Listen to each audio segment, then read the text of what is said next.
1부에는 박수를 하시던데 2부에는 박수를 안 하시네요.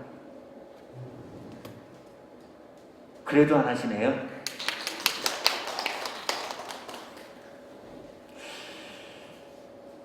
지난주와 이번주 이렇게 영상으로 찬양을 함께 나누면서 문득 제 마음속에 한 가지 감사하다 하는 생각이 찾아오게 됐는데요. 그것은 하나님께서 만약 코로나를 50년대나 60년대에 이 땅에 보내셨으면 어땠을까 하는 생각 때문에 감사했습니다.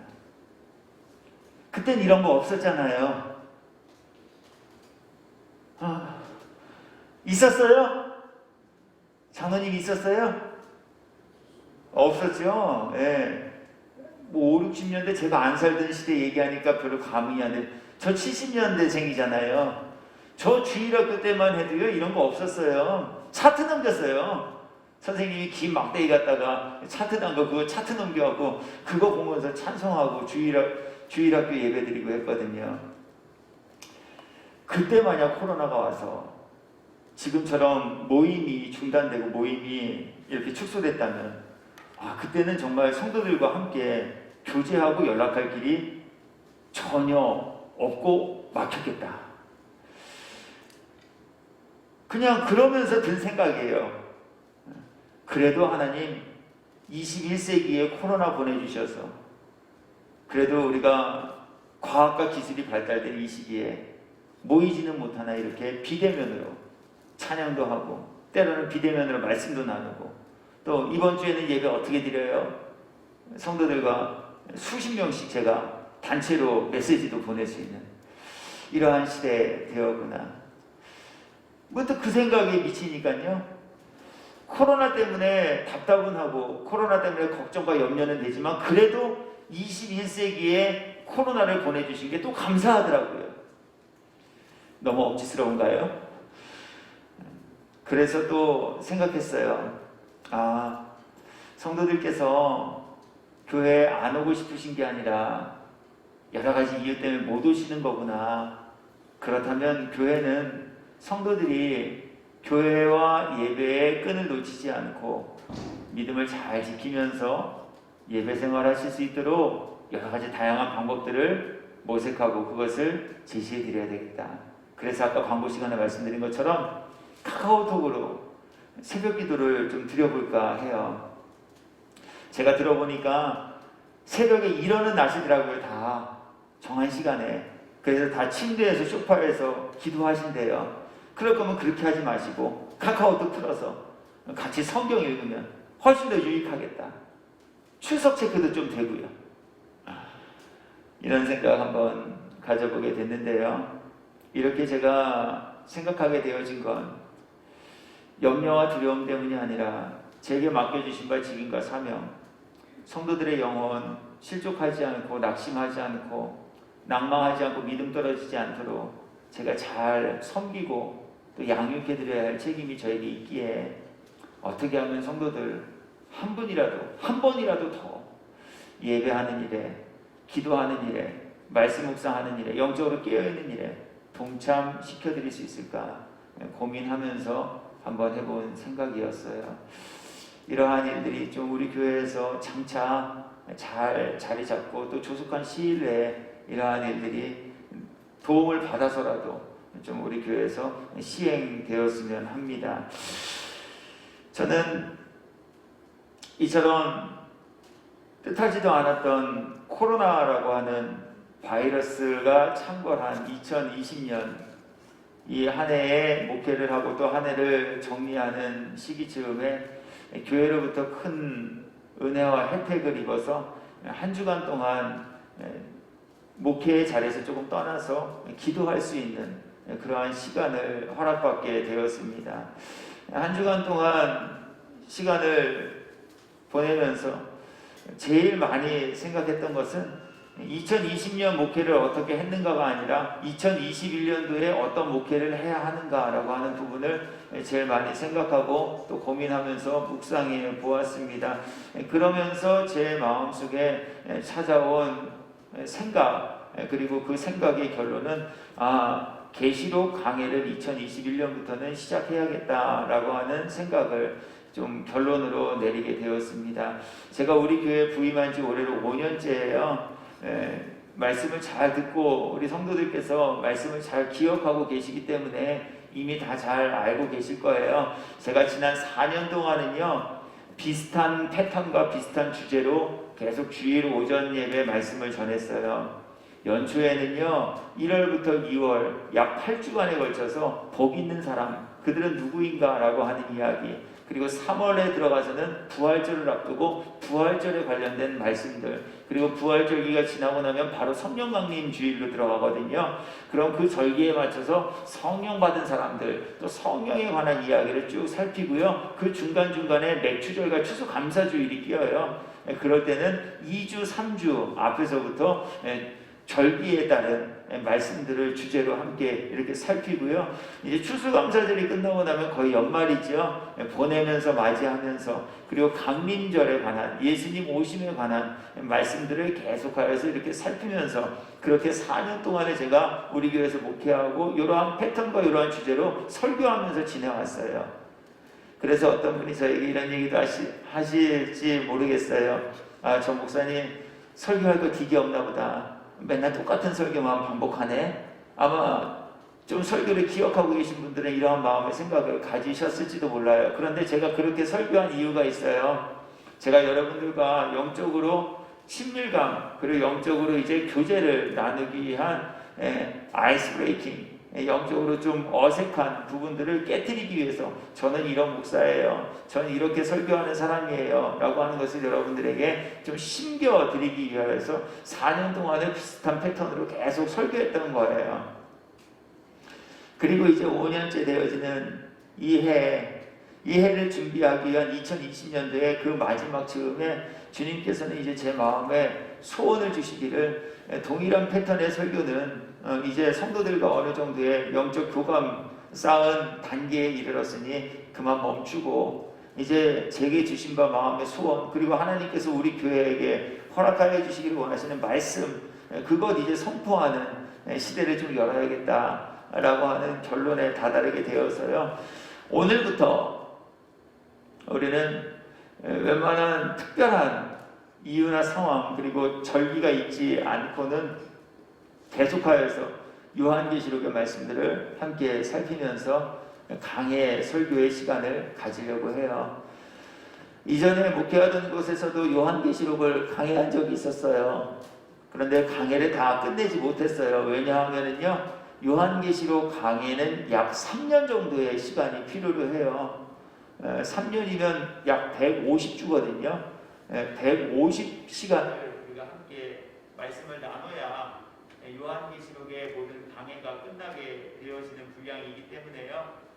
그래서 다른 교회에서는 미처 다 요한계시록 강해를 끝내지 못했고요. 이제 우리 교회에서도 제가 요한계시록 강해를 시작하면서 하나님께 이렇게 기도하고 또 다짐한 것이 있는데요. 하나님께서 허락하신 시간 동안 저는 최선과 열심을 다해서 요한계시록을 강해하겠습니다 라고 기도하였어요. 3년을 채우고 강해를 끝나게 되어질지 그건 아무도 알 수 없어요. 그러나 하나님께서 허락하신 시간 동안 요한계시록을 강해하면서 그렇게 함께 은혜를 나누려고 합니다. 오늘부터 이제 우리가 함께 요한계시록을 살피게 되어질 것인데요. 그렇다면 요한계시록은 대체 어떤 책인가? 이제 3년 정도 함께 살펴야 될 책이니까 최소한 이 책이 어떤 책인가 라고 하는 것 정도는 우리가 좀 알고 말씀을 나눠야 유익함 있지 않겠어요?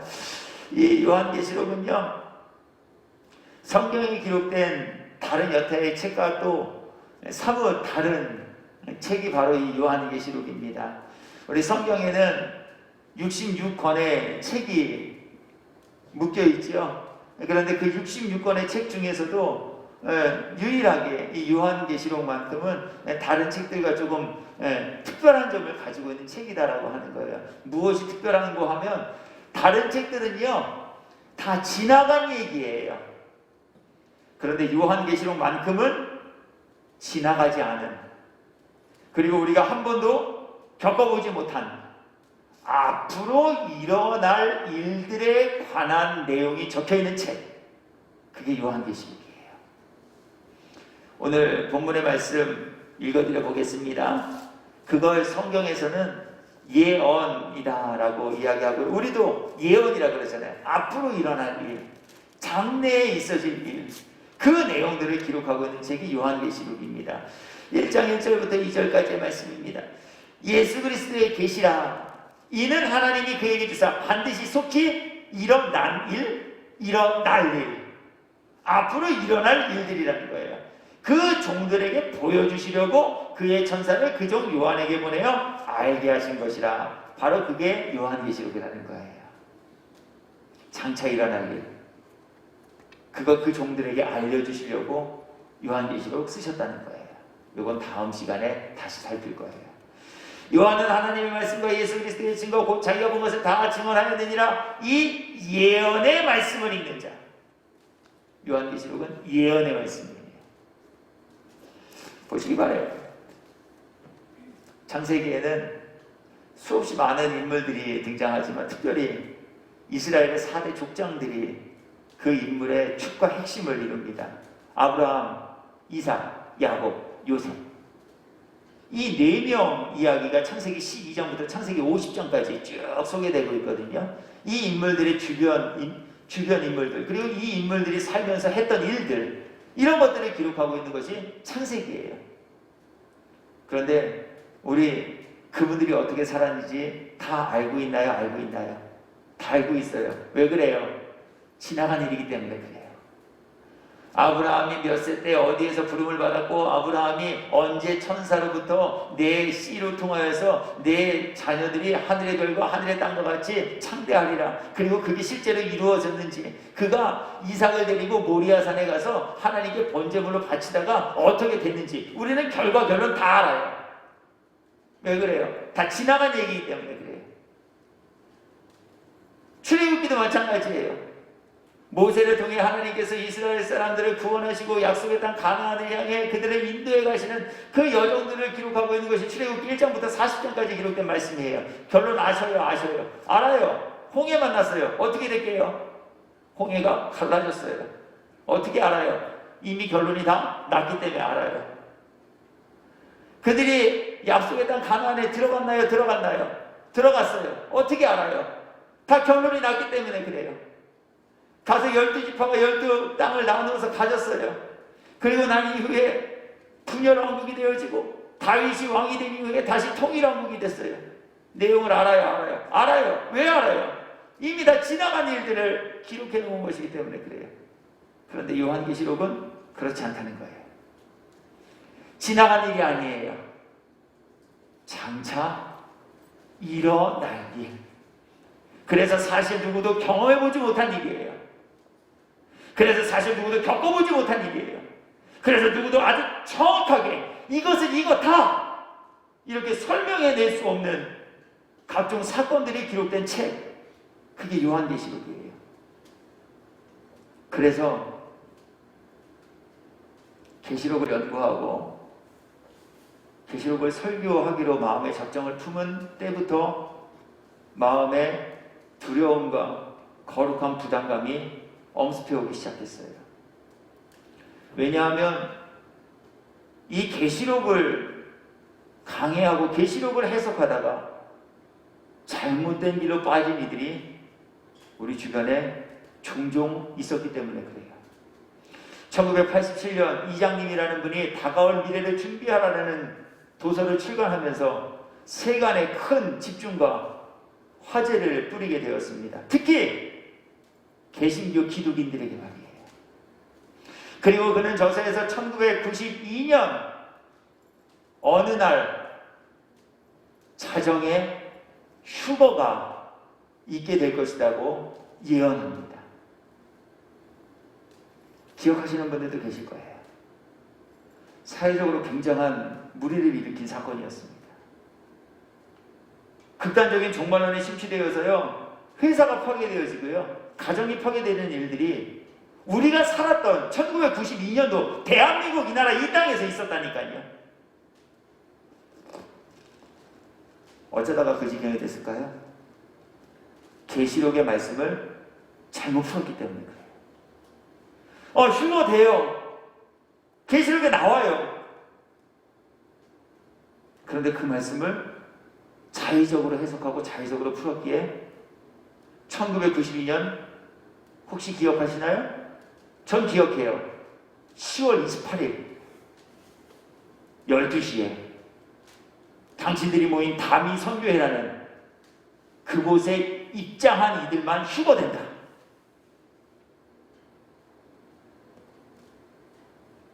해프닝으로 끝났죠. 그러나 그 여파는 사회를 병들게 했고요. 가정을 파괴시켰고요. 사회에서 개신교를 멸시하고 우습게 보게 한 이유가 되기도 했어요. 뿐만 아니에요. 계시록을 잘못 해석함으로 그릇된 이단들이 많이 발생했고 또 지금도 계시록을 잘못 해석했기 때문에 그릇된 이단들이 많이 발생하고 있어요. 기독교 대학 감리회가 정한 이단은요 한 10여 곳이 돼요.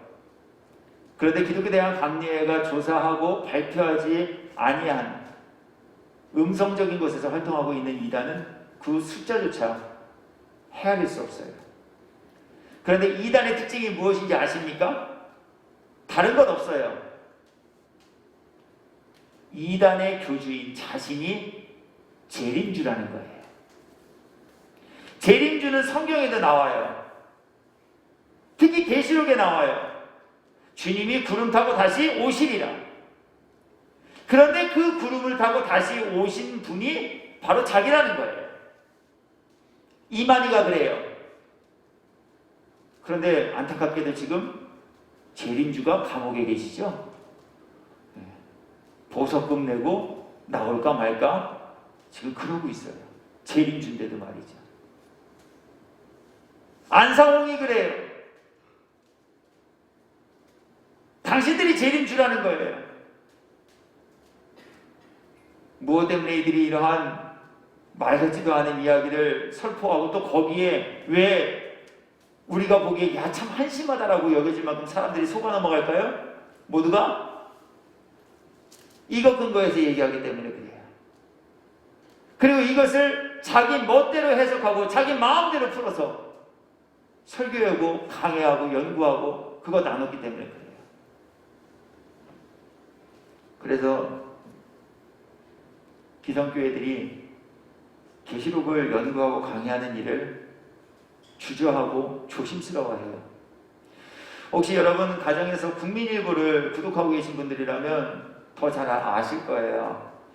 저도 몇 해 전까지 목회하던 다른 교회에서 신문을 구독하게 해주셔서 그것을 이렇게 활자로 된 신문을 매일 아침 이렇게 보게 되었는데요. 주말쯤 되어지면은요, 신문 이 한 면을 훨씬 넘는 그 다음 면까지 해서 전면 광고로요, 수십 개의 교회들이 이렇게 칸을 쳐서 다 이렇게 광고를 내요. 어떤 광고냐면 이번 주일에 우리 교회는 본문 어디에 무슨 설교합니다. 아마 지금도 그런 광고가 국민일보에 나올 거예요.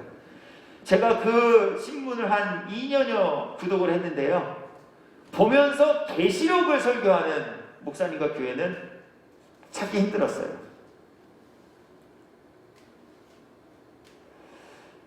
그만큼 계시록이 잘못 해석되어지면 이러한 위험 요소를 가지고 있는 책이기 때문에 그렇고요. 또 주일 오전 예배에 계시록이라는 책을 가지고 설교하기에는 목회자들에게 적잖은 부담이 되어지기 때문에도 그래요. 힘드시잖아요. 어려우시잖아요. 일주일 동안 내내 세상에서 고생하시고 여기저기 치이다가 교회 오셨는데 잘 되세요? 잘 될 거예요? 복 받으실 거예요? 뒤로 가도 주님이 앞으로 가게 해주실 거고요. 앞으로 가면 주님이 날아가게 해주실 거고요. 넘어지면 금바 뒤에 넘어지게 하실 거고요. 이런 설교하는 거 좋고 이런 설교 듣는 거 좋잖아요. 그런데 하늘의 별의 3분의 1이 떨어지고 강과 바다의 근원들이 다 죽고 하나님의 심판과 진노가 내려오고, 이런 설교 무섭잖아요. 마음에 경계심이 생기잖아요. 하는 사람도 듣는 사람도. 그러다 보니까 기성교회에서 기존의 목회자들이 계시록을 강의하는 일을 주저하게 되어지기 시작했어요.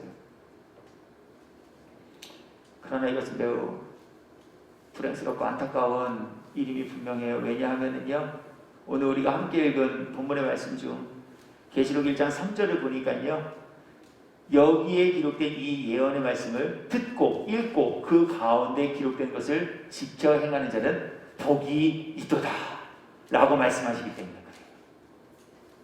복받을 길이잖아요. 요한계시록의 말씀을 듣고 읽고 그 가운데 기록된 것을 직접 행하는 자에게 주님은 이미 복을 예비하셨으니, 주님이 예비하신 그 은혜와 복을 입으시려면 예언서 계시록을 읽어야 되잖아요. 들어야 되잖아요. 그 가운데 기록된 것을 직접 행하셔야 되잖아요. 그런데 여러 가지 리스크가 있다는 이유로 성도들이 주님이 작정하신 그 복받을 자리로 나아가는 것을 기성교회와 기존 목회자들이 그동안은 가로막고 있지는 않아요. 그래서 저는 제 마음속에 주님이 주신 소원 따라 하나님 앞에서 먼저 내가 복받아야겠다. 그 복이라는 게 뭐 현세적으로 잘 먹고 잘 살고의 복이 아니라, 정말 나는 목사지만 예수님 믿고 있는가? 나는 지금 목사지만 정말 구원의 확신을 가지고 목회하고 있는가? 천국 가는 게 복이라고 설교한다면 최소한 내가 천국 가기에 합당한 이가 되어야 되겠다. 나 이러한 마음의 소원을 주셔서 2021년도부터는 정말 복되니 구원받기에 합당하니 그 일 이루기 위해 계시록을 나를 위해 먼저 강의해야겠다. 두 번째, 하나님 제게 이렇게 귀한 교회 성도들 의탁하시고 맡겨주셨으니 제가 교회와 성도들을 위해 해드릴 수 있는 것 무엇 할 수 있겠어요? 제게 주신 은사와 사명 따라 하나님 말씀 대언하고 나누는 일, 그것 하는 것 아니겠어요? 여러분들을 위해 기도하고 교회를 돌아보는 일. 그렇다면 성도들이 정말 복받기를 원한다면 주님이 작정하시고 알려주신 이 복 있는 자의 자리로 여러분 모두를 초대해드리고 여러분과 함께 격려하고 위로한 가운데 그 복된 자리까지 함께 나아가야 되겠다. 이러한 마음의 소원을 주셔서 이제 오늘부터 우리가 요한계시록의 말씀들을 함께 살피고 나누는 시간들을 갖게 되어질 것입니다. 저는 계시록의 말씀을 함께 나누는 이 기간 동안 그렇게 먼저로는 저에게 하나님의 은혜가 있기를 원합니다. 제가 말씀을 잘 해석하고 바르게 분별하여 제대로 전해드려야 해요. 계시록 22장에 기록된 말씀해 보니까 이 말씀에 기록된 말씀 중에 가감하는 이들에게 하나님께서 벌을 내리시리라 말씀하십니다. 더해서도 안 돼요. 빼서도 안 돼요. 말씀 그대로 대언해드려야 해요. 제가 그 일을 두려움 없이 잘 감당할 수 있기를 위해 저는 기도하고 있어요. 또 계시록을 나누는 동안 여러분들에게 하나님의 은혜와 복이 있기를 위해서 기도했어요. 그 은혜와 복은 다른 것이 아니에요. 여기에 기록된 이 예언의 말씀을 읽는 자와 듣는 자와 그 가운데 기록된 것을 지키는 자가 복되다 했으니 제가 여러분을 위해 기도할 때 하나님, 성도들께서 계시록을 나눌 때 말씀이 읽혀지는 은혜를 주십시오. 제 청소년 시절엔 나름대로 책 좀 읽은 문학소년이었어요. 책 많이 읽었어요. 그런데요, 유독 성경은요 정말 안 읽혀져요. 대하소설, 토지, 태백산맥, 저 이런 책들 전집으로 된 거 다 읽었거든요. 만화책, 만화방 가면은요 전 중간에 끊기는 책은 안 봐요. 1편부터 마지막 완결되어 있는 그거 이만큼 뽑아다가 옆에 이만큼 싸놓고 봐요. 시간 가는지 몰라요. 계속 읽어요. 그런데 성경은요 너무너무 안 읽혀지는 거 있죠. 목사인데도요, 솔직히 고백할게요. 그래서 전 작정하고 읽어요. 하루에 10장. 그렇게 안 하면요, 정말 목사가 성경 더 안 읽어요. 어떤 날은 꾀가 생겨요. 10장. 너무 읽기 싫고 귀찮은 거지. 안 읽혀지고. 그러다 보니까 뭐해요? 시편 찾아요. 짧잖아요. 한 3장 넘기면 10장 돼요. 근데 오늘 다 읽었다, 10장. 너무 안 읽혀요, 성경은. 정말 안 읽어져요. 그래서 기도했어요. 하나님, 계시록을 강의하는 동안 우리 성도들의 마음속에 성경이 읽혀질 수 있는 마음과 은혜를 주세요. 그래서 우리가 새벽에 지금 설교 안 해요. 새벽 와보신 분들 아시죠? 뭐 해요? 찬송하고 주기도문, 사도신경하고 바로 성경 읽고 주기도문하고 불 끄고 바로 노래 틀어드려요. 토요일 날은 사도신경도 안 했어요. 찬송하고 바로 성경 읽고 주기도문 했어요. 코멘트도 안 해요. 아멘 하고 바로 그냥 주기도문 해요. 왜 그래요?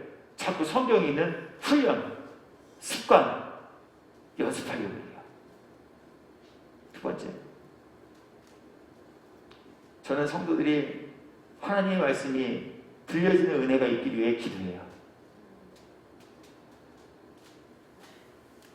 정말 하나님의 말씀 들려지는 것, 은혜 있지 않고는 불가해요.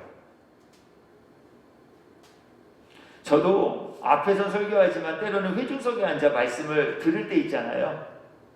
어떤 날은요, 정말 너무 안 들려요. 너무 지루하고요. 빨리 집에 가고 싶어요. 이런 제 경험에 잇대어서 성도들을 위해서 기도했어요. 하나님, 우리 성도들 마음에 하나님 말씀이 들려질 수 있는 영의 길을 활짝 열어주세요. 그래야 예배 시간이 안 지루하고 안 졸려요. 알아듣지 못하는 얘기 듣고 앉아있으면요, 그것만큼 지루한 게 없어요. 지루하니까 뭐예요? 그 다음부터는 잡생각이 찾아오고요. 잡생각이 찾아오다 보면 뭐예요? 눈이 감기고 잠이 와요.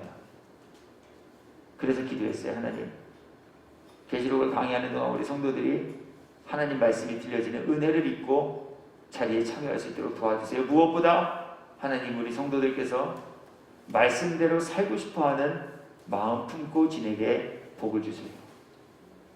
주님 말씀대로 살고 싶은 것도요, 주님이 마음을 소원 주셔야 돼요. 이건 성경이 우리들에게 말하고 있는 영적 원리고요, 우리가 실제적인 삶에서 많이 경험하고 있는 바이기도 해요. 정말 주님이 주님 말씀대로 살고 싶어하는 소원을 주지 아니하시면은요, 내 멋대로 살아요. 심지어 하나님 향해서 나 이렇게 한번 해볼 테니까 계시면은 벌 한번 줘봐요, 이렇게 까불 때도 있어요. 주님이 정말 마음 주셔야 돼요. 하나님을 두려워할 줄 아는 마음,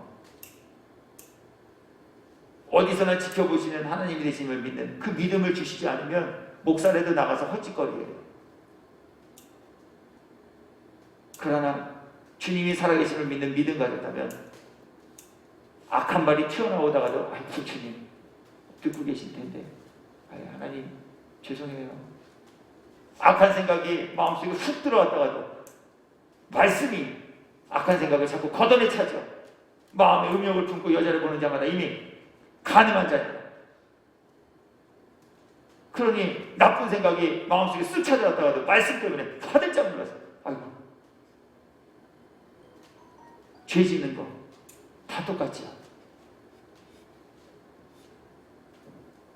그래서 우리 정말 2021년도 이 한 해는요, 내가 바라는 복 말고요, 주님이 작정하시고 얘기하신 복, 입기에 합당한 저와 여러분이 되시기를 예수님의 이름으로 축복합니다. 말로만 만나요. 주님 안에서 형통, 주님이 얘기하시는 은혜가 복, 우리 이러지 말고 정말 주님은 우리들에게 어떠한 복을 허락하시고 어떠한 복이 있는 자리로 우리를 인도해 가시며 어떠한 복이 있는 자리로 우리를 인도하시기 위해 지시하고 계시며 어떠한 복이 있는 자리로 우리를 세우시고 초청하시기 위해 어떠한 음성들을 우리들에게 어떻게 들려주고 계신가, 우리 이런 것들을 함께 발견하고 깨달을 수 있는 시간으로 삼게 되기를 주님의 이름으로 축복합니다. 자, 그러면서 이제 오늘은 첫 번째 시간, 서론으로서 그렇다면 우리는 왜 요한계시록을 강해야 하는가 라고 하는 부분에 관해서 크게 두 가지 살피고 생각하면서 은혜 나누려고 합니다. 먼저 계시록의 말씀을 나누어야 할 이유는 다른 이유가 없습니다. 하나님의 명령이기 때문에 그렇습니다. 제가 하고 싶어서요? 목사가 시레나 조나 앞에서 설교하니까 가서 앉아있는 동안은 조나 시레나 들어야 되니까요. 아니에요. 계시록의 강해, 계시록을 연구하고 계시록의 말씀을 함께 나눠야 할 그 분명한 이유는 주님의 명령이시기 때문에 그래요. 주님의 명령이기에 우리가 하기 싫다고 하지 않아도 될 일이 아니에요. 주님의 명령이기에 하기 싫어도 해야 해요. 주님의 명령이기에 하고 싶어도 하지 말라고 하신 말씀에는 우리 멈춰야 해요. 이것이 순종이에요. 내 생각과 맞아떨어지는 나도 그렇게 생각하고 있는데 주님도 때마침 그렇게 말씀하시네. 아멘. 이것이 아니에요. 내 생각과는 달라요. 나는 그거 안 하고 싶어요. 나는 남쪽으로 가고 싶어요. 그러나 주님이 북으로 가라 하시면 북으로 가는 것이 순종이에요. 하고 싶지 않으나 주님이 하라 명하신 말씀 앞에 십자가를 지고 순종의 자리까지 나아가는 이들을 주님은 기쁘게 보시는 분이셔요. 그리고 이것이 믿음이요. 이것이 참된 순종이에요. 계시록 22장 10절의 말씀을 읽어드립니다. 또 내가 말하되 이 두루마리의 예언의 말씀을 임봉하지 말라. 때가 가까우니라. 여기에는요 역설적인 우리의 모습이 담겨져 있어요. 주님은 이 예언의 말씀을 임봉하지 말라라고 하셨어요. 그렇다면 우리들은 어떻다는 거예요? 이 예언의 말씀들을 임봉하고 있다는 거예요. 닫아버렸다는 거예요. 열지 않고 있다는 거예요. 구석에 꽁꽁 감춰놨다는 얘기예요. 그렇기에 오늘 주님은 이 예언의 말씀을 임봉하지 말라. 왜냐하면 때가 가까워졌기 때문이다. 이렇게 말씀하셔요. 여기서 때는 다른 때가 아니죠. 주님이 말씀하신 그대로 다시 오실 그때예요. 그때가 점점 가까워지고 있어요. 그렇기 때문에 더 이상 임봉하지 말고 빨리 봉인을 해제하여 여기에 기록된 예언의 말씀을 듣고 읽고 그 가운데 기록된 것을 지켜 행함으로 복 있는 이들이 되라 말씀하시는 거예요. 무엇을 보아서 주님의 때가 가까워진지를 우리가 알아요? 저와 같은 마음을 품은 이들이 제자들 중에도 계셨나 봐요. 주님께서 인자가 세상 끝날에는 다시 올 거야. 와서 심판할 거야. 이렇게 말씀하셨더니요. 제자들이 예수님께 나와서 여쭙니다. 예수님, 그럼 언제 오실 건데요? 그랬더니 예수님 대답하시죠. 언제 오냐고? 몰라. 천사도 몰라. 나도 몰라. 그때는 오직 아버지만 아셔. 그런데 내가 너희들에게 내가 올 때 그때가 언제쯤인지는 이렇게 알려줄게. 내가 다시 올 때가 되면 세상에는 이런 징조들이 생겨질 거야. 이러한 현상들이 생길 거야. 이러한 일들이 발생하게 될 거야. 그런데 내가 말한 그 징조, 현상, 이러한 일들이 생기면 이때가 예수님 다시 오실 때구나 라는 걸 니네가 깨닫는 신호탄으로 보면 돼. 이렇게 말씀해 주셨어요. 그 내용이 뭔가요? 마태복음 24장 4절부터 14절까지의 말씀 중 해당되어지는 내용만 읽어드려 보겠습니다. 예수께서 대답하여 이르시되 너희가 사람의 미혹을 받지 않도록 주의하라. 많은 사람이 내 이름으로 와서 이르되 나는 그리스도라 하여 많은 사람을 미혹하리라. 서론에서 설명드렸죠? 안상홍이 그래요. 자기가 제일인 줄이에요. 이만희가 그래요. 자기가 제일인 줄이에요. 요즘에는 또 하나님과 동기동창이신 분도 나타나셨어요. 하나님 보고 까불면 죽는데요. 그러한 분들이 여론을 휩쓸고요. 수천 명의 성도들을 교회로 이끌어들여서 마치 자기가 하나님과 동기동창, 마치 자기가 예수님이냐 설교하고 자기 말 들으라고 말해요. 주님이 신호탄이다라고 알려주신 그 징조가 오늘 대한민국 이 시대 속에 너무 분명하게 보여지고 있다는 거예요. 자기가 신의 아들이래요. 그래서 자기랑 몸을 섞어야지만 청결해진대요. 성폭행하는 목사들, 그들이 내세우는 주장과 이론이 여기에 있어요. 자기가 예수라는 거예요. 자기가 제일인 줄 아는 거예요. 그래서 사람들 미혹하잖아요. 돈 가져와, 대출 받아, 퇴직금 땡겨와, 직장 그만둬.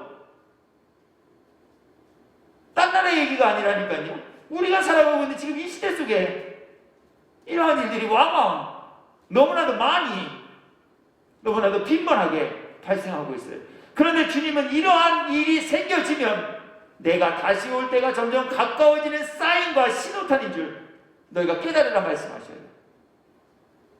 그리고 이러한 때가 가까워질수록 이 예언의 말씀을 봉인하지 말고 봉인해제하여 말씀을 읽고 듣고 나누어 그 가운데 기록된 것을 지켜 행하며 복된 이가 되라 말씀하고 계시다는 거예요. 난리와 난리의 소문을 듣겠으나 지금 우리 대한민국 평안하기 때문에 전쟁, 딴 나라 얘기 같죠? 실제로는 딴 나라 얘기예요. 그러나 여러분 알고 계십니까? 전 세계에서 우리나라만 유일하게 분단국가요. 우리나라만 아직까지 종전국이 아닌 휴전국가예요. 그래서 지금 정권이 자꾸 종전선언을 하자는 이유가 거기 있는 거예요. 우리나라는 종전국이 아니에요. 우리나라는 휴전국이에요. 전쟁이 끝난 게 아니에요. 전쟁을 쉬고 있는 거예요. 언제라도 전쟁이 다시 발발할 수 있는 곳이라는 거예요. 또 하나, 요즘 중국이요, 국경지대에 댐들을 건설하고 있어요. 그런데 이 댐을 건설하는 이유로 인해서요, 주변 국가들과 지금 심상치 않은 마찰들이 생겨요. 왜 그래요? 계시록에도 나와요. 마지막 전쟁은 물전쟁이에요. 생명의 근원이요, 태양과 물에 있어요. 옷 없어도 살아요. 헤어 디자이너 손길 안 닿아도 살아요. 네일 아트 안 받아도 살아요. 화장 안 해도 살아요. 그런데 먹지 않으면 죽어요. 그런데 먹는 것 중에 특히 물 마시지 않으면 사람 죽어요. 금식은 40일 할 수 있어요. 그런데 단식은 40일 못해요. 물 안 마시고 열흘 이상 사람이 버티지 못해요. 물이 생명의 근원이에요. 그런데 지금 중국이 이 물의 근원지를 다 막고 있어요. 장차 이것이 큰 전쟁의 이유가 될 것이다라고 지금 세계의 학자들이 말하고 있어요. 제 얘기 아니에요. 그렇게 다 예측하고 있어요. 난리의 소문. 아직까지도 극동아시아 지역에서는요, 팔레스틴 지역에서는요, 민족과 민족끼리 총불이 겨누고 매일 포탄 날려요. 성지순례 가보셨나요? 이스라엘에서 요르단 넘어갈 때요, 그냥 못 가요. 이스라엘 안에서 팔레스틴 그 안에 있는 예루살렘 성전 들어갈 때 그냥 못 들어가요. 검역이 얼마나 철저한지 몰라요. 지금은 아예 텔아비브에 가지도 못하지만요. 주님 다시 오실 때, 야, 이런 일이 있을 거야 했는데 너무나도 정확하고 분명하게 우리가 살아가고 있는 삶의 주변에서 이러한 일들이 발생하고 있다는 거예요. 많은 사람이 너희를 환난에 넘겨주겠으며 너희를 죽이리니 너희가 내 이름 때문에 모든 민족에게 미움을 받으리라. 코파라치라고 들어보셨어요?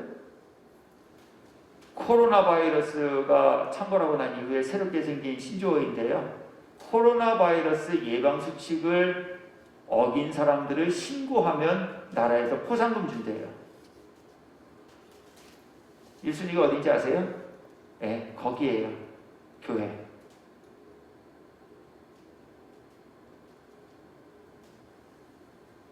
교회가 세상으로부터 이런 지경, 이런 대우를 받는 곳이 되어버리고 말았어요. 지난 수요일에 눈 왔죠. 수요일날 예배가 끝나고 교회 앞에 눈을 좀 쓰고 있는데요. 동네 어떤 분이 오셔가지고는 역정을 내시고 소리를 높이 질러치면서 교회가 눈 왔는데 눈도 안 쓰고 이딴 말 거면 교회 문 닫아버려! 교회가 뭐 눈 쓰는 데인가요? 뭐 교회 앞에 뭐 눈 다 쓸었는데 뭘 있다고 할 거면 왜 교회가 문을 닫아야 돼요? 현실이에요. 엊그저께 수요일.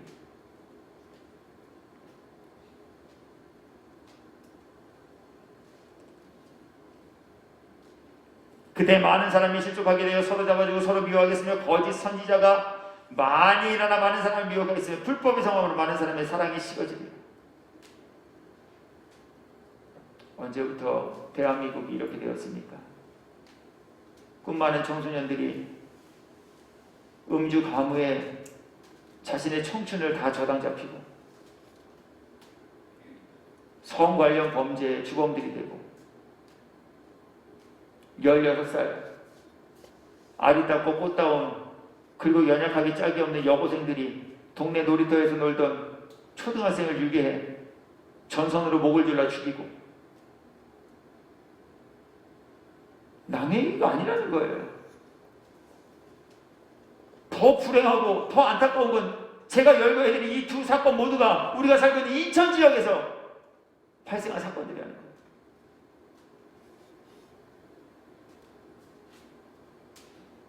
낮에 놀다 두고 온 나뭇잎배가 엄마 품에 누워도 생각이 나고 길을 가다 개미 한 마리를 밟아도 그래서 그걸 죽여도 그것 때문에 마음이 쓰려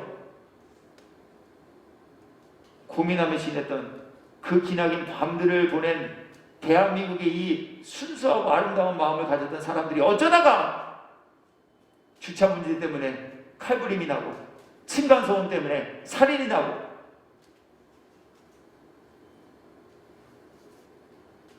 주님이 다시 오실 때 그때가 가까워지면 가까워질수록 이러한 일들이 점점 더 많아지고 짙어질 거라고 주님이 예고하셨다는 거예요. 그렇기에 주님의 때가 가까워지면 볼수록 예언의 말씀을 덮어두지 말고 그동안은 봉인해냈다면 이제는 봉인을 해제하여 여기에 기록된 말씀을 듣고 읽고 그 가운데 기록된 것을 지켜 행함으로 구원의 반열에 이르러 복 있는 이들이 되라. 주님은 이것을 우리들에게 말씀하시며 명령하고 계시기에 우리는 더 이상 계시록의 말씀을 연구하고 묵상하는 일들을 주저하거나 두려워하지 말고 은혜로 풀며 은혜로 이 말씀들을 나누는 일들을 감당하며 행해야 한다라고 하는 거예요. 두 번째,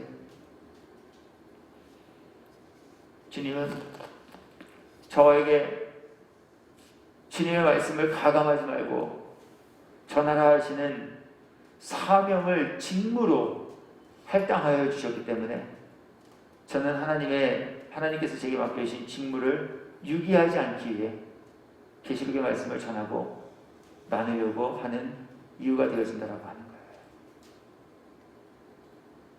우리 죄하면은요 행위를 지은 죄 우리 자꾸 그것만 생각하는데요. 우리 하나님 앞에 하나님께서 죄라 여기시는 건요 직무유기도 죄가 되어진다라고 주님은 말씀하고 계십니다. 즉 알면서 하지 않는 것 그거 주님은 죄 없다 여기지 아니하시고 죄로 여기시겠다라고 말씀하신다는 거예요. 말씀 읽어드려 볼게요. 계시록 3장 16절부터 21절까지 말씀입니다. 7일 후에 여호와의 말씀이 내게 임하여 이르시되 에스겔에게 하나님의 말씀이 임했어요. 어떤 말씀이 임했을까요? 인자야 내가 너를 이스라엘 족속의 파수꾼으로 세웠으니 너는 내 입의 말을 듣고 나를 대신하여 그들을 깨우치라. 에스겔에게 명하신 것은 하나님께서 내가 네 입에다가 내 말을 줄 테니 너는 내게로부터 받은 바 그 말을 가지고 가서 네 입으로 그들에게 전해서 그들에게 깨우침을 주고 이게 에스겔에게 주신 사명이요 에스겔이 행할 직무였어요. 그러시면서 그 직무를 유기한 이에게 어떠한 죄와 형벌이 뒤따르게 되는가도 주님은 말씀하고 계셔요. 내용은 이러합니다. 가령 내가 악인에게 말하기를 너는 꼭 죽으리라 할 때 네가 깨우치지 아니하거나 말로 악인에게 일러서 그의 악한 길을 떠나 생명을 구원하게 하지 아니하면 그 악인은 그의 죄악과 함께 죽으려니와 내가 그의 핏값을 내 손에서 찾을 것이다. 이런 얘기예요. 지금 잘못하고 계신 거예요. 거길로 가면 망하는 길이에요. 빨리 돌아서세요. 이거 얘기해 주지 않으면 그 사람은 그 길로 가다가 망하게 될 것인데 그 사람만 망하게 되는 것이 아니라 그것 보고도 알려주지 아니한 사람에게 그 사람이 망하게 된 그 이유와 핏값을 찾으시겠다는 이야기예요. 직무를 유기한 이들에게 향하신 직무유기죄가 바로 여기 담겨 있어요. 솔직히 고백할게요. 저도 여러분들에게 좋은 얘기만 하고 싶어요. 저랑 통화하고 저랑 문자 나누시면서 저한테 한 번이라도 상소리 들어보신 분 계셔요? 제가 여러분들이 뭐라고 얘기하는데 한 번이라도 NO! 이렇게 말하는 거 들어보신 적 있어요? 없을 거예요. 왜냐하면 제가 그렇게 하지 않으니까요. 늘 좋은 얘기만 하고 싶어요. 뭐라고 하시면 얼마나 수고하셨냐고, 어떻게 그렇게 잘하셨냐고, 너무 고맙다고. 저도 이런 얘기하는 게 좋아요. 그런데 주님은 하나님의 말씀을 맡김받은 이들에게 이런 얘기뿐 아니라 하나님께서 전하라 하신 말씀을 가감없이 전해주래요. 글로 가면 안 돼요. 그 전해주래요. 깨닫고 안 깨닫고는 그 사람 몫이에요. 제 몫은 전함의 몫이에요. 말씀 정리해요. 두려워요. 떨립니다. 또 주님께서 얼마만큼의 시간을 저에게 소중할 기회의 시간으로 허락해 주실지 저도 모르겠어요. 그러나 하나님이 허락하여 주신 그 시간까지 저는 우리 교회에서 이제 계시록을 강의하는 일을 시작하려고 하는 것입니다. 네, 제 이야기가 아닌 하나님의 말씀으로 무장하는 저와 여러분 모두가 되셔서 우리 정말 때가 가까워졌습니다. 모든 징조들이 때가 가까워졌다고 계속 이야기하잖아요. 심지어 예수 안 믿는 사람들도 말세라 그러잖아요. 정말 우리 이러한 때 믿음을 가진 저와 여러분 모두께서 하나님 말씀으로 다시 한번 무장하는 지혜의 분이들 되셔서 주님이 열어놓으신, 그리고 주님이 예비하여 놓으신 그 은혜의 거룩한 초소까지 다 다르는 영광의 주인공, 그래서 주 안에서 복이 있는 이들로 인정받으시는 저와 여러분 모두가 되시기를 예수 그리스도의 이름으로 축원합니다.